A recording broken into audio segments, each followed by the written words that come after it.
I've said it before, you've got to rightly divide the word of truth.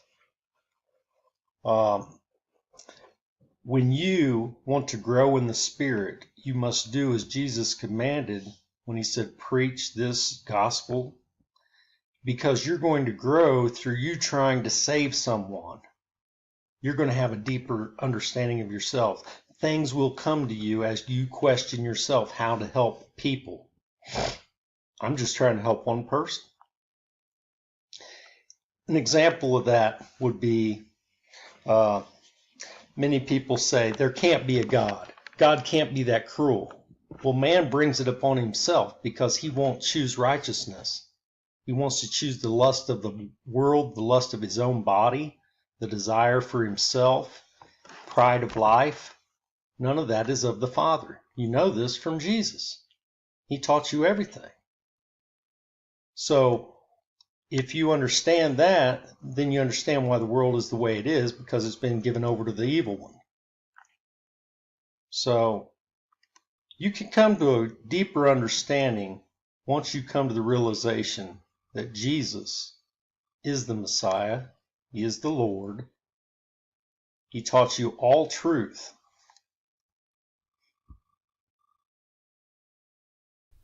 Hello everyone, welcome back.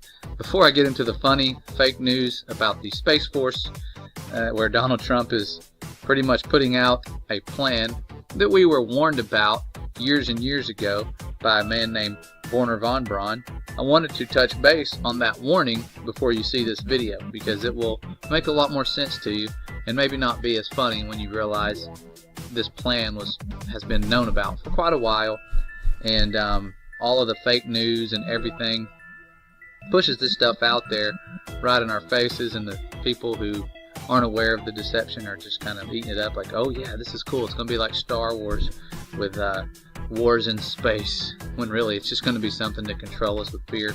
But here is the Illuminati play cards that I put at the very beginning of this video, and they show a lot of things that have already came true in these cards. If you've never seen these cards, they're sort of like the conspiracy theorist go-to in terms of the corruption, because these were made in 1995, and they have things like 9/11, the Twin Towers, and the Pentagon, and the Boston Marathon, and the Vegas shooting. All these things built into them as if it's part of a legitimate plan by the evil ones that kind of rule this world in secret.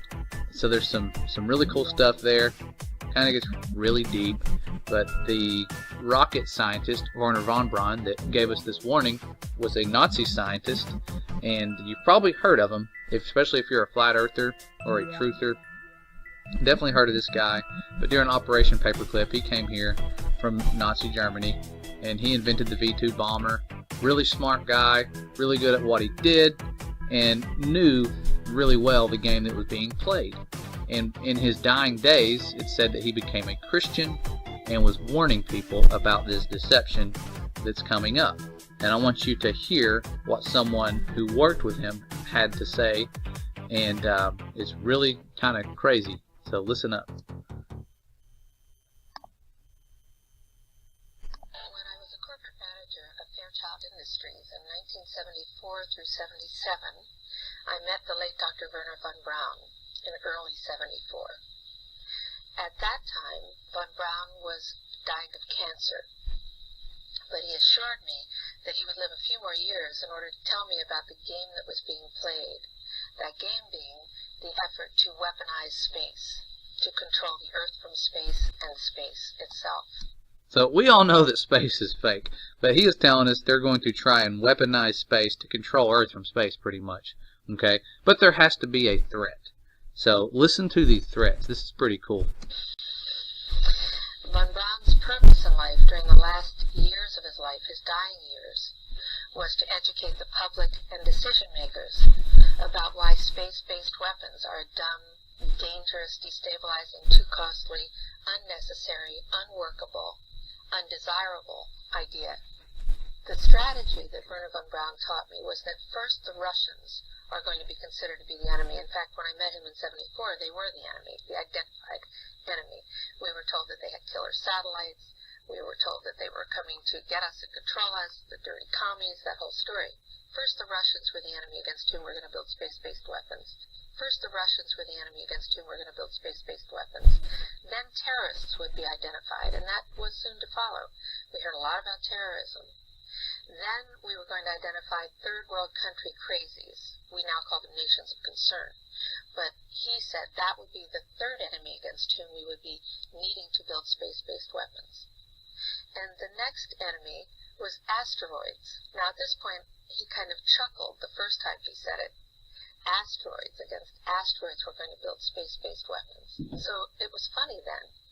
And the funniest one of all was against what he called aliens, extraterrestrials. That would be the final card. And over and over and over, during the 4 years that I knew him and was giving his speeches for him, he would bring up that last card. And remember, Carol, the last card is the alien card. We're going to have to build space-based weapons against aliens. And all of it, he said, is a lie. He didn't mention a timeline, but he said that it was going to be speeding up faster than anybody could possibly imagine. Okay, that's enough of that. You can watch that video if you want to. It goes into how they're faking the meteor stuff, that sort of threat there. Really easy to do, especially with their budget. But really crazy that this was something we were warned about, and you're going to see why it's crazy when you watch this next video, because this is current, and this stuff was known about a long time ago. Okay, so watch this quick video and see what you think. The Space Force. Does that make sense? The Space Force.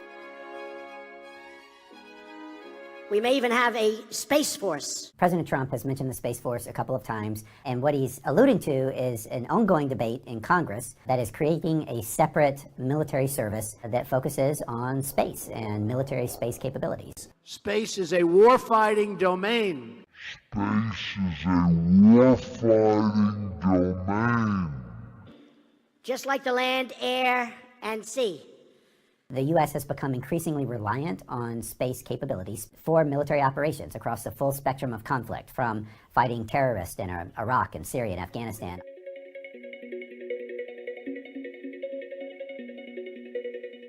We need to protect the American people, and security is going to be a very big factor with respect to space. In 2001, there was a special commission created by Congress. They call it the Space Commission. And the final report of that commission recommended eventually transitioning to an independent military service for space. Warfighting in space is not like Star Wars, and it's not Space Marines. It's nothing like that. There are no military, service members in space fighting in these. It's all remote. All of these are unmanned satellites that the military uses. It's always been unmanned in space. All of our manned space programs have been civil space programs. They've been through NASA. We have the Air Force, we'll have the Space Force. We have the Air Force, we'll have the Space Force. We have the Army, the Navy. There are a lot of things that President Trump has said that other presidents haven't said before, but the U.S. military is critically dependent on its space capabilities, and it's something we have to take seriously. At some point in the future, we're going to look back and say, how did we do it without space? It would take several years, even if the decision was made today. First of all, for Congress to decide what to do, but then also to implement it once Congress has made the decision. I think it will take at least 5 years, maybe more like 10 years, to transition to a new military service for space. Because we're getting very big in space. Now, as funny as that video was, and you guys know that it's fake or whatever, it was on the BBC News segment last night that I watched, and when I came to the computer this morning at work to kind of pull that up and see it, because I don't have cable, I'm cheap, and I can't rewind stuff like most of you can, so I actually pulled this up on the website just to check it out myself, see if I missed anything. And of course you look up here in the top and you see, why do people still think the earth is flat? And man flies rocket to prove earth is flat. And then the oddities sent to space and all of these different things. NASA expert shows us how earth breathes. And you have all of these different things. NASA's mission to the sun. Like, what is this, a space website? I thought this was BBC News. Okay. But they are ramping up the fake space news like I have never seen in my lifetime. And we have to believe it's real. Look, they even have Elon Musk. And there's a connection between Wernher von Braun, the guy that we just saw, and Elon. And he wrote it in a book, and that's part of the plan. I'm sure that he was aware of that plan. Everybody knows that. But he had the Mars colonization linked with Elon in his book. Okay? That's a little deep. That's a little bit too deep of a rabbit hole for most people. And sounds too crazy to be true, but I'm sure somehow that's tied in. Okay? And not just a coincidence like I would hope that it would be. So that was pretty crazy. But another video popped up after I watched that video. I went to the next video, and of course at the top you start seeing other things. It changes up here. You have want to travel to Mars with Buzz Aldrin on a mission to Mars in Hawaii. They're training to go to Mars, and it's really sad. These people really believe that they can go there, and it's heartbreaking to think that they're dedicating their better years to that, but at least they're having fun. And there's Mark Sargent doing his thing, making the Earth look like it's a disc. I cannot stand when people make the Earth look like a disc and say that it's a disc or call it a disc. That drives me crazy. It's not a disc, people. It's not a disc floating in space. But what it's like to spend a year in space in front of a blue screen. Okay. Well, I know it's not fun watching the news when you're awake and you understand how fake it is. But I just wanted to share this with you and show you that the predictions that were made many, many years ago, trying to warn people that they are going to do space-based weapons, they are now creating the Space Force, and it is going to be huge, people. So I know a lot of you probably love Donald Trump, and I'm not saying anything bad about him, but he used to call out fake news, and it's sad that he is now a part of the fake news organizations. But hey, once you become president, it's not like you can really do anything. You kind of just become a puppet. He would get assassinated if he really tried to expose secret societies and the fake NASA program and all of that, you know. So and I say fake NASA program. Not everyone that works there is fake. I understand there are some real scientists there, and like probably 98% of them really do believe that what they're doing is sending people to space, and the things that they're making are going to space. And that's sad, because people dedicate most of their adult life that work at this place, you know, to building stuff like that and contributing, and they don't realize what goes on higher up, and we didn't for many years. I'm glad we're finally figuring this stuff out together and exposing these people for the lies. But not going to make this video much longer. I just wanted to point that out, show you how interesting it was when you actually can start connecting the dots a little bit. But I appreciate you guys for tuning in. Really hope you're doing good. We miss you. Hopefully we'll see you around really soon. God bless.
The time has come to establish the United States Space Force. The space environment has fundamentally changed in the last generation. What was once peaceful and uncontested is now crowded and adversarial. Today's report calls for the creation of a new unified combatant command for space, United States Space Command. This new command structure for the physical domain of space, led by a 4-star flag officer, will establish unified command and control for our Space Force operations, ensure integration across the military, and develop the space warfighting doctrine, tactics, techniques, and procedures of the future. The second step this report calls for is the creation of an elite group of joint warfighters specializing in the domain of space, who will form the backbone of the nation's newest armed service. Third, this report calls for the creation of a new joint organization, the Space Development Agency, that will ensure the men and women of the Space Force have the cutting-edge warfighting capabilities that they need and deserve. Time has come to establish the United States Space Force.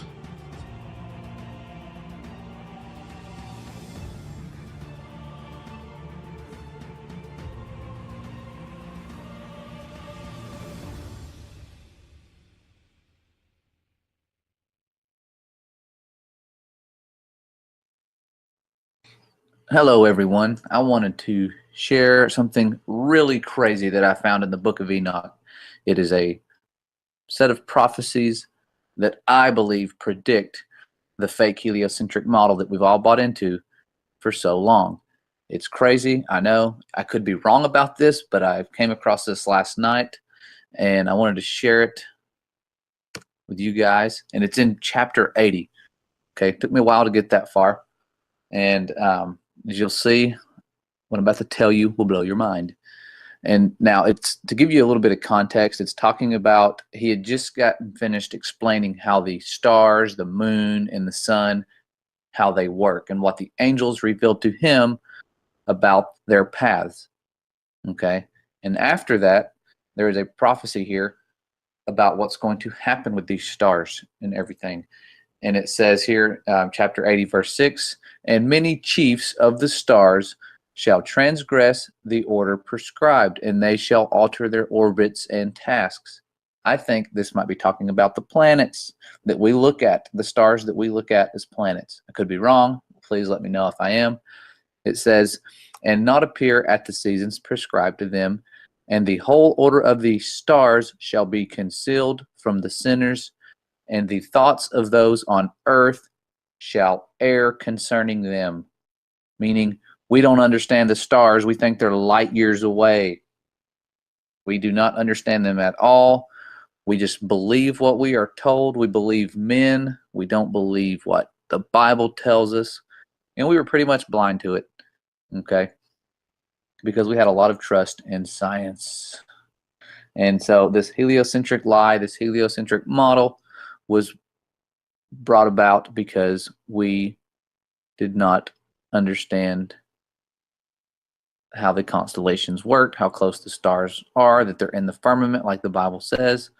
And then it goes on to say, "And they shall be altered from their ways, yea, they shall err and take them to be gods." Think about that. Planets are named after gods. So we're taking these stars that are off their paths, that we do not understand because we aren't looking at them through the way God wants us to see them, but man. So we name them after gods, and where everybody's okay with that. And it says, "And evil shall be multiplied upon them."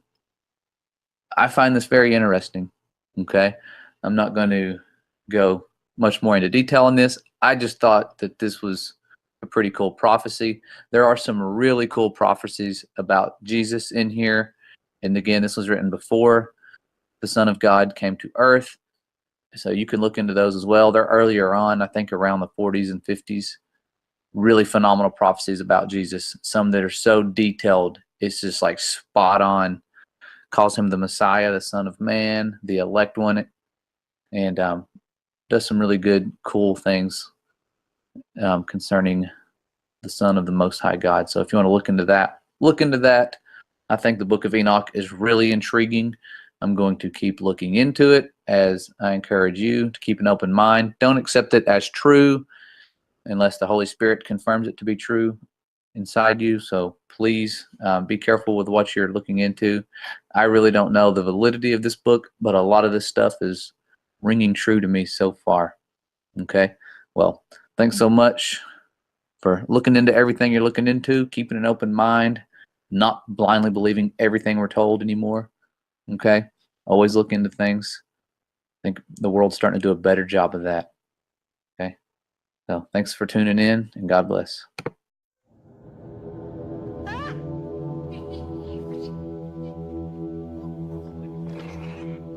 Here comes one that looks fancy.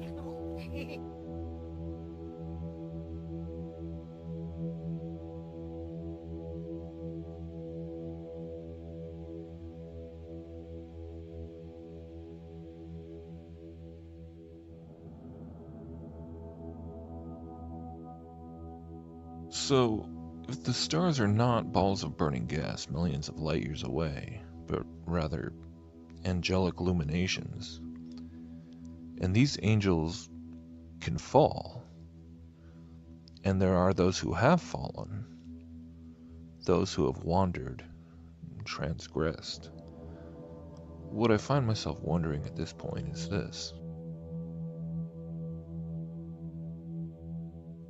How can we even trust the lights we see with our eyes through our telescopes if they are being projected from such fallen, wandering, angelic luminaries?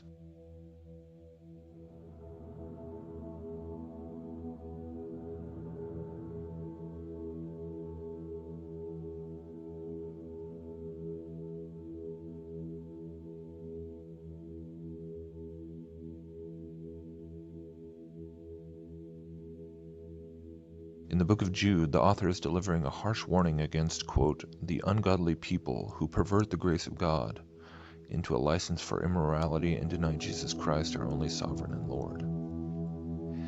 In this short book, Jude uses a variety of very colorful and interesting poetic language to describe these false teachers. Verse 11 says, "Woe to them! They have taken the way of Cain.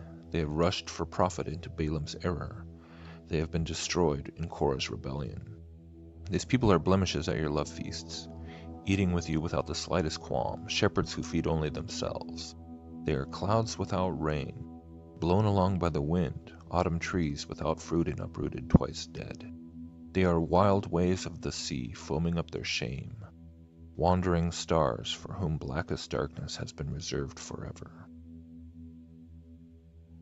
It is the following verse where Jude quotes the book of Enoch, saying, "Enoch, the seventh from Adam, prophesied about them. See, the Lord is coming with thousands upon thousands of his holy ones to judge everyone, and to convict all of them of all the ungodly acts they have committed in their ungodliness, and of all the defiant words ungodly sinners have spoken against him." And this is very telling, I would argue, that this mention of the wandering stars and their judgment is mentioned in such close context to the mention of the book of Enoch itself. And yes, Jude is speaking about human false teachers, godless people who are leading other people astray by corrupting the gospel of grace itself. And yes, the mention of the wandering stars is being applied in a metaphorical sense to make his point. However, the metaphor really only makes sense in the first place when we recognize it in this theme of deception, of opposition to God, and of judgment. In other words, why would you compare a blasphemous false teacher who is leading people away from God to a wandering star, or a planet as they're now regarded, if those wandering stars, those planets, are simply normal, natural functions of God's created order? No, the metaphorical usage of this term in Jude, in the context in which it is applied, only makes sense if indeed the wandering stars are in fact what we see described in more detail in the book of Enoch.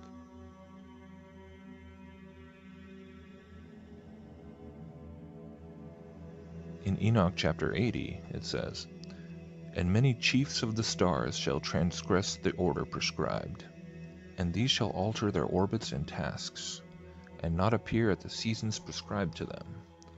And the whole order of the stars shall be concealed from the sinners, and the thoughts of those on the earth shall err concerning them. And they shall be altered from all their ways. Yea, they shall err and take them to be gods, and evil shall be multiplied upon them, and punishment shall come upon them so as to destroy all."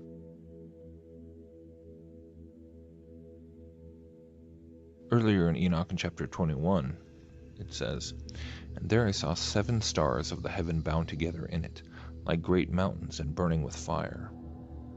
Then I said, For what sin are they bound, and on what account have they been cast in hither? Then said Uriel, one of the holy angels who was with me, and was chief over them, and said, Enoch, why dost thou ask? Why art thou eager for the truth? These are the number of the stars of heaven which have transgressed the commandment of the Lord, and are bound here 10,000 years. The time entailed by their sins are consummated." And then 2 Corinthians also speaks about the issue of false teachers, and it has this to say, "For such are false apostles, deceitful workers, transforming themselves into the apostles of Christ. And no marvel, for Satan himself is transformed into an angel of light."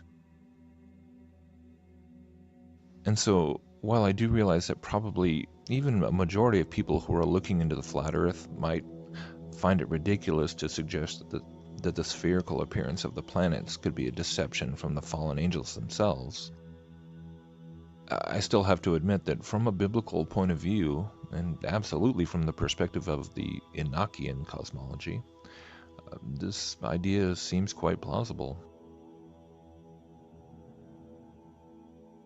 And another thing I find interesting at this point is to note the parallels that would seem to be in place with the concept that I've talked about in the past in regards to evolution, and how evolution itself is first and foremost a spiritual teaching, a doctrine of demons which stretches far back into the ancient occult past.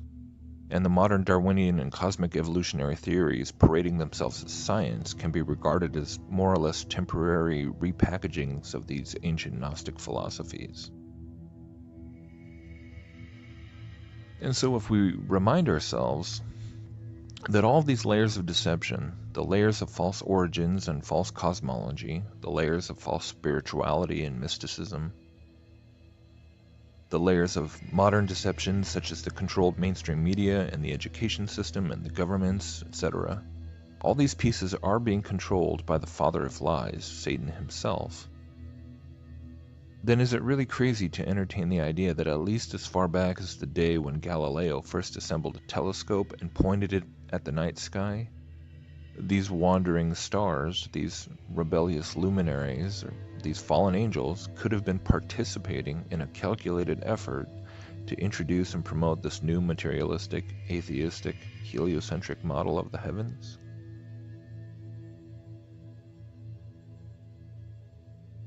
We are seeing more and more what the luminaries really look like now, radiant and fiery and appearing almost alive, like rainbow fire from within a crystalline setting, each one differing from one another in their patterns, colors, frequencies. But if we really think about that particular line in Enoch where it says, "And many chiefs of the stars shall transgress the order prescribed, and these shall alter their orbits and tasks." The question of altering their orbits is a fairly straightforward one, but altering their tasks? What do you think that might mean? Is it possible that these heavenly bodies, which appear circular and static when viewed through the looking glass, through the telescope, are simply the projections of light designed to convince the observer of this lying cosmology? Does the Bible not speak of the enemy using lying signs and wonders?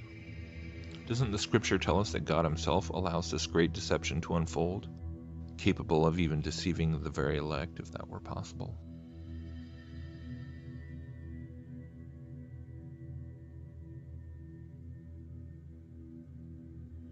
You see, many discerning Christians today have no problem of basically entertaining this very real and disturbing possibility when it comes to things like UFOs, or the Norway spiral, or the apparitions of Fatima, or so many other examples. We actually have no difficulty in accepting the possibility that Satan and his demons can quite easily appear to human observers as flying craft, or glowing orbs, or ghosts, or ascended masters, or aliens, or whatever else. We can easily imagine the great deception involving any number of these much more anomalous examples. But the planets, we don't even think to question that. We regard them as being obvious and undeniable facets of God's original intended design. They are assumed to be part of the created order, even though the Bible itself never mentions the planets, only the sun, moon, and stars. And the book of Jude and the book of Enoch make it rather clear that wandering stars are in fact fallen angels. Not only this, but conversely, when you survey the expanse of the occult and magical histories, we find an absolute fixation with the planets.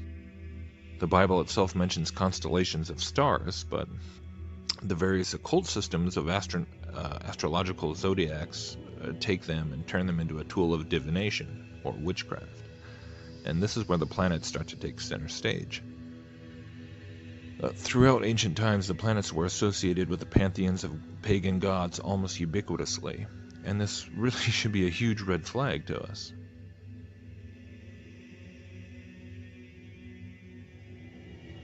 And then, if we take an honest, unfiltered look at the arenas and individuals involved in the development of the so-called Copernican revolution,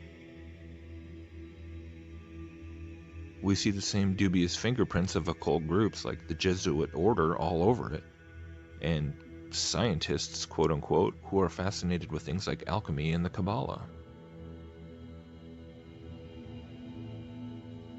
For some time now, I've been exploring the idea that this entire false heliocentric Copernican system was conceived of and perpetuated by Satan, in order to essentially craft a new narrative through which he and his fallen minions could once again present themselves to humanity as our saviors and gods. This is the entire purpose of the whole Ancient Aliens meme. So, in that light, the notion that these fallen luminaries, these deceivers, might in fact deceive the entire human race for hundreds of years into believing that there are other worlds out there, and thus providing a premise from which extraterrestrials could then come from, honestly, to me at this point, doesn't seem as far-fetched as one might think. Staring at the world through my rear view. Just looking back at the world from another level, you know what I mean? Staring. Multiple gunshots clear the block, the fun stops. Niggas was calling cops, people shot, nobody stopped. I wonder when the world stopped. Caring last night, 2 kids shot while the whole block staring. I will never understand this society. But they try to murder me, then they lie to me. Product of a John Breed. All my homies try to weed. Now the little baby's crazy, raised on fantasy. Tell me when my enemies flee when they see me. Believe me, even thugs gotta learn to take it easy.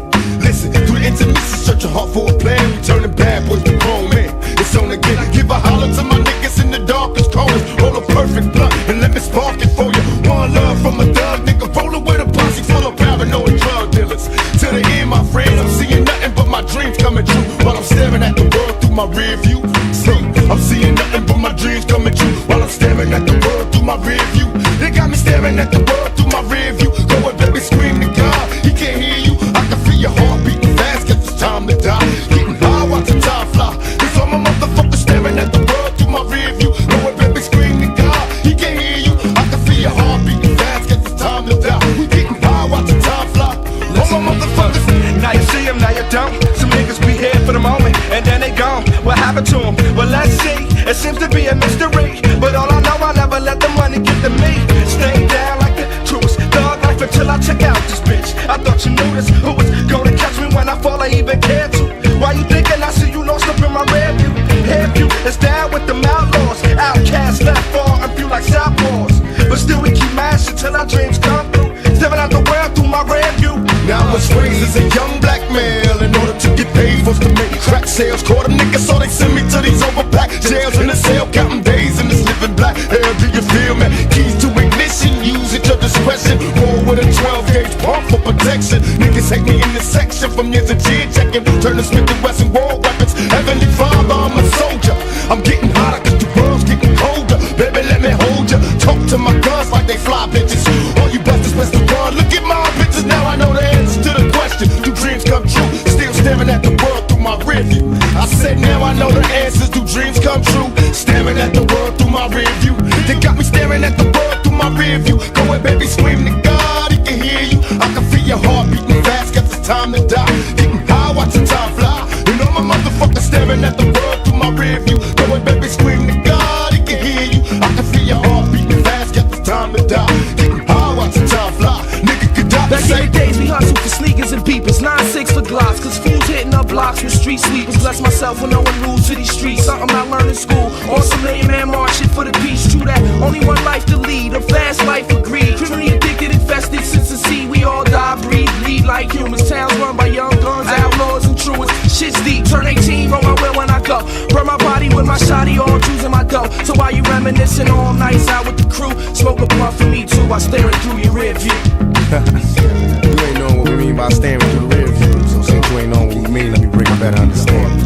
The world's behind us. Once a motherfucker get an understanding on the game and what the levels and the rules of the game is, then the world ain't no trick no more. The world is a game to be played. The hidden words, terms, catchphrases, symbols that the Illuminati uses around the world. And I am just amazed how it's right here in America in your face and people have no idea in the world. We have no idea. They were brilliant. They're brilliant to be able to hide this. In plain sight, right in front of you. Some people see that the symbolism is entirely to do with the light, but when we're understanding that the sun, when we're understanding that light, when we're understanding that Luciferianism. The kind of knowledge is on a need-to-know basis, and your powerful people in this world figure you don't need to know. This is a secret communication among powerful people around the world that are playing jokes on the working class poor and the working people of the world. Have no idea in the world how this stuff is really being played. That's why I've always believed that there is a legitimate, de jure, magical system that is being used and employed to manipulate the whole human race, and we don't even see it. We're talking again of symbol literacy, generally in life when it comes to advertisement, TV or media or video games or even symbolism, art. It's very important for people to realize the subtextual messages that come across. And since people watch a lot of movies, and since movies are now in our day and age, $1 million creations in your face, it's actually handy for people to watch them objectively also like a critic and see some amazing stuff that's, being told to us through the film.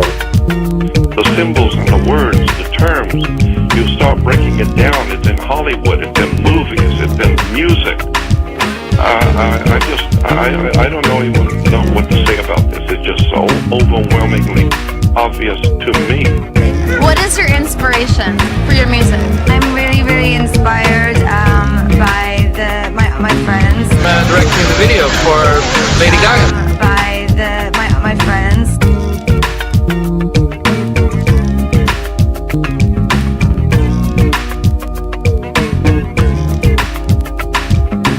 They're brilliant to be able to hide this. In plain sight, right in front of you. Once a motherfucker get an understanding on the game and what the levels and the rules of the game is, then the world ain't no trick no more. The world is a game to be played. So now we looking at the world from like behind us. Niggas know what we gotta do. We just gotta put our mind to it and do it. It's all about the papers. Money rule the world. Bitches make the world go round. Real niggas do what they wanna do. Bitch niggas do what they can. Be staring at the world through my rear view. Go and baby scream to God. He can't hear you. I can feel your heart beating fast. Guess it's time to die. Getting high, watching time fly. Staring at the world through my rear view. Go and baby scream to God. He can't hear you. I can feel your heart beating fast. Guess it's time to die. Getting high, watching time fly. And we'll be staring at the world through my rear view. Scream to God. He can't hear you. Heart beating fast. Time to die. Watching time fly. Staring at the world through my rear view. Scream to God. He can't hear you. Heart beating fast. Time to die. Does anything that Bob Dole says make any sense to you as far as rap is concerned? Nah, I don't have no disrespect towards Bob Dole. I know he don't know what he's talking about. He's just talking. Some card that somebody gave him. He's just reading off that card.